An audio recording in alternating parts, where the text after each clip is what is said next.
my gosh. Oh my gosh, Lynn. Oh my my gosh, gods. Lynn. I'm a god. Wow. That was so crazy. Wow. That was a backbreaker.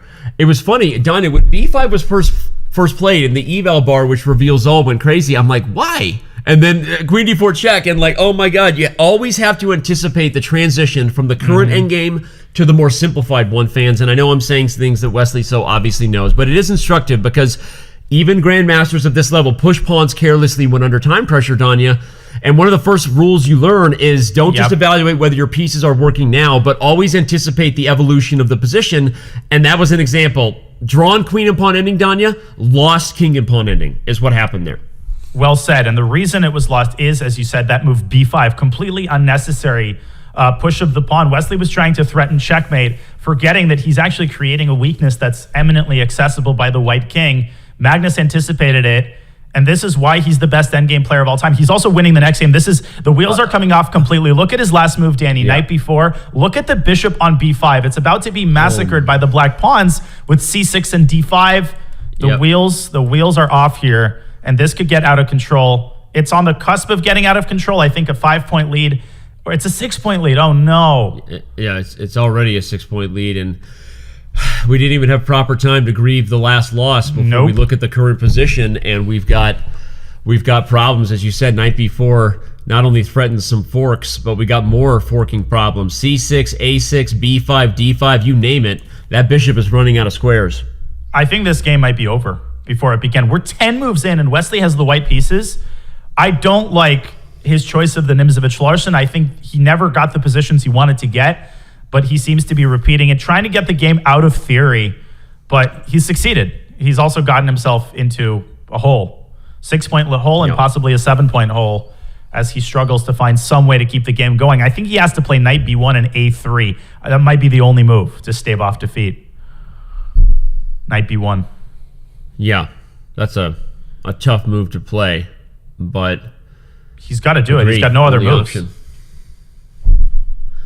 Back up the knight, you meet C6 or A6 with A3, and we get a big old trade.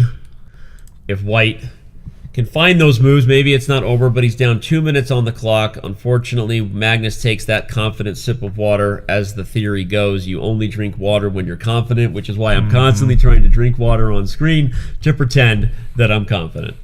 Hey, I'm holding up both of my beverages at the same time. Both of the glasses are empty, but let's not talk about that. Let's talk about Wesley's clock instead, which is about to dwindle down to 0.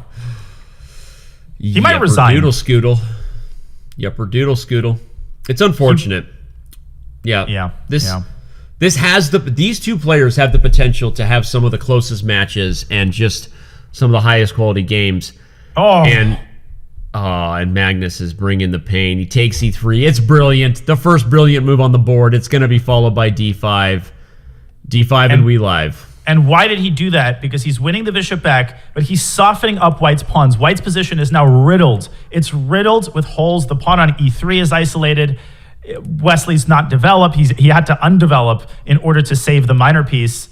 Now Magnus has the long-term pressure on the D pawn and the E pawn. A move like C5 here is what the doctor ordered to fix White's pawns, and the endgame is just misery for White, and 12 seconds on top of that. Great movie, Misery. Great movie. As was 12 and great Angry song Men. by Maroon 5. You said 12 seconds, 12 Angry Men. Ocean's 12, not so hot of a sequel. 12 Monkeys. You know, now you're in territory unfamiliar to me. Yeah.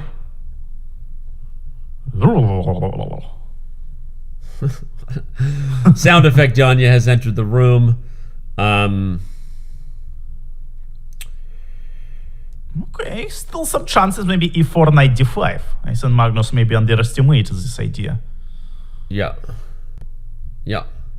Uncle Sasha, what do you think about that? Maybe some sort of E4, knight D5, rook F1, and I have some chances. That is a great Wesley So impression. Everyone knows it. It's a great one. Your old Uncle Sasha is very proud. But I'm sitting here thinking, like, how does this turn around if you're crawling in Wesley's mind? It's tough.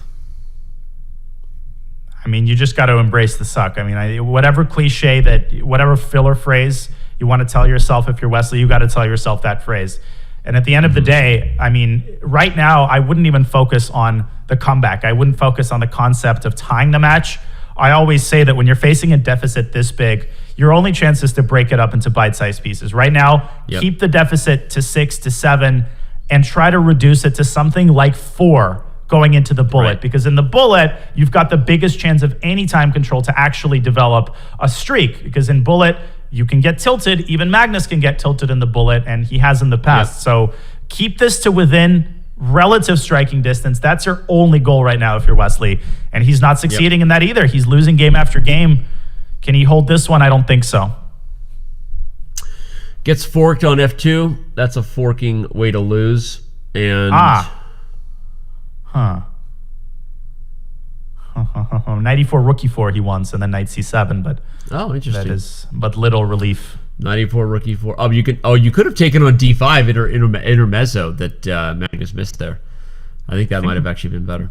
Magnus banking on his e-pawn. He might want to go rook d1 or something crazy to throw Wesley in for a loop. Rook d1 and e3, great move in time pressure. I'm not sure it wins, but yeah. Rook d1 and e3. This position is spicy here. Only 3 seconds for Wesley, but Magnus maybe joining him in the time scramble here. He's calculating rook d1. I can guarantee he goes for it. Wow. He's going to do it. Nice. Goes all in for this idea. Bishop f7, and Wesley could guard his rook by dropping his king back to b2, and suddenly the position sharpens up again. King b2, he's got to find it. No time on the clock. Bishop takes c4. That's the problem, though. And 7 seconds. Move. Time! Time!